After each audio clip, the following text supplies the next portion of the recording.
Hello and welcome to all of you. Welcome back to study with Lovely. जैसा कि आप सभी को पता है, बिहार लाइब्रेरियन की जो वैकेंसी है जल्द आने वाली है। तो हम लोग आज यूनिट 5 या पार्ट 5 की बात करेंगे। पिछले क्लास में हमने 4 देखा। तो चलिए बिना देर किए हुए पार्ट 5 या 4 पार्ट 5 या यूनिट 5 स्टार्ट करते हैं। Basic computer. ओके, आपके सिलेबस का अंतिम पार्ट है बेसिक कंप्यूटर। ठीक है, अब आपका अंतिम पार्ट है बेसिक कंप्यूटर, और बेसिक कंप्यूटर को हम यहाँ देखेंगे। देखिए, बेसिक कंप्यूटर में आपको पढ़ना है basic computer, input and output device, programming language,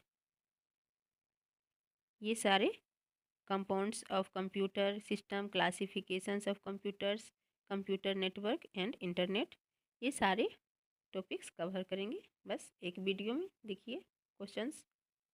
तो सबसे पहले है, who is consider the father of computer. Father of computer, computer का जनक किसे कहा जाता है? तो चार्ल्स बेबेज को। तो चार्ल्स बेबेज को और क्या कहा जाता है? तो father of defence engine, father of analytical engine भी कहा जाता है। एंड कंप्यूटर लैटिन भाषा का शब्द है। ठीक है, देखिए नेक्स्ट। कौन सा कंप्यूटर एनालॉग और डिजिटल दोनों घटकों का संयोजन है? तो किस कंप्यूटर में एनालॉग और डिजिटल डिजिटल दोनों की क्वालिटी होती है? तो हाइब्रिड में एनालॉग और डिजिटल दोनों होता है। Next, computer was used first in India. तो भारत में कंप्यूटर का प्रयोग सर्वप्रथम किस वर्ष किया गया था? तो 1955 में कलकत्ता में आईएसआई इंडियन स्टैटिस्टिकल इंस्टीट्यूट के द्वारा। The concept of artificial intelligence, कृत्रिम बुद्धिमत्ता की अवधारणा किस पीढ़ी से संबंधित है? तो फिफ्थ, पांचवी पीढ़ी से। आर्टिफिशियल इंटेलिजेंस को लाने वाला कौन था? तो John McCarthy. Okay, next, who is known as the father of punch card. तो पंच कार्ड के जनक के रूप में किसे जाना जाता है? तो हरमन होली रिथे को पंच कार्ड का जनक कहा जाता है। ओके, निम्नलिखित में से किसे कंप्यूटर का हृदय कहा जाता है? तो कंप्यूटर का हृदय सीपीयू को कहा जाता है। नेक्स्ट, 1 गीगाबाइट जीबी में कितना होता है? तो 1024 MB होता है। पहले केबी आता है, फिर MB, फिर जीबी। केबी, MB, GB.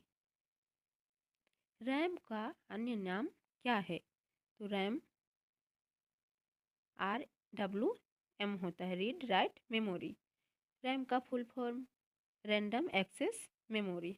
Okay, internet server को क्या कहा जाता है? तो होस्ट भी कहा जाता है। नेक्स्ट देखिए, उबंटू क्या होता है? तो उबंटू ऑपरेटिंग सिस्टम है। उबंटू एक ऑपरेटिंग सिस्टम है। ठीक है, what is the full form of DBMS? DBMS database management system. DBS का फुल फॉर्म याद रखिएगा, database management systems. Next question देखिए, कंप्यूटर की बाइनरी प्रणाली में क्या शामिल होता है? कितने डिजिट्स? तो 2 डिजिट्स शामिल होता है, एक 0 और एक 1। कंप्यूटर में 2 डिजिट्स होते हैं, 0 और 1। निम्नलिखित में कौन एक प्रोग्रामिंग भाषा नहीं है? तो लाइनेक्स, लाइनेक्स प्रोग्रामिंग भाषा नहीं है। कोबोल एक लैंग्वेज है। कोबोल का फुल फॉर्म क्या है? तो कॉमन बिजनेस ओरिएंटल लैंग्वेज। ठीक, यहाँ देखिए टेलीविज़न प्रकाशन का एक उदाहरण है। तो सिंप्लेक्स, सिंप्लेक्स टेलीविज़न प्रकाशन का एक उदाहरण है। तो टेलीविज़न के अंदर ट्रांसलेट होता है, 1 वे होता है। ठीक है, इसे याद रखिएगा। अगला सवाल देखते हैं, डिजिटल सिग्नल को एनालॉग सिग्नल में परिवर्तित करने की प्रक्रिया को क्या कहा जाता है? तो मॉड्यूलेशन। मॉड्यूलेशन डी एस को ए एस में परिवर्तित करता है। मॉड्यूलेशन जिसकी फुल फॉर्म होता है मॉड्यूलेशन डिमो डिमोड्यूलेशन। ओके।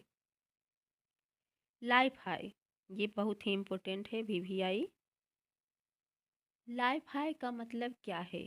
तो लाइफ हाई लाइट फिजिलिटी, लाइट फिजिलिटी है। लाइफ हाई को 2011 में शुरू किया गया।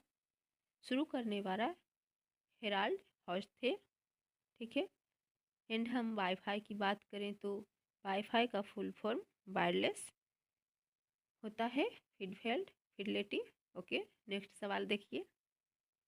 Open system interconnection, open system interconnection OSI किससे संबंधित है?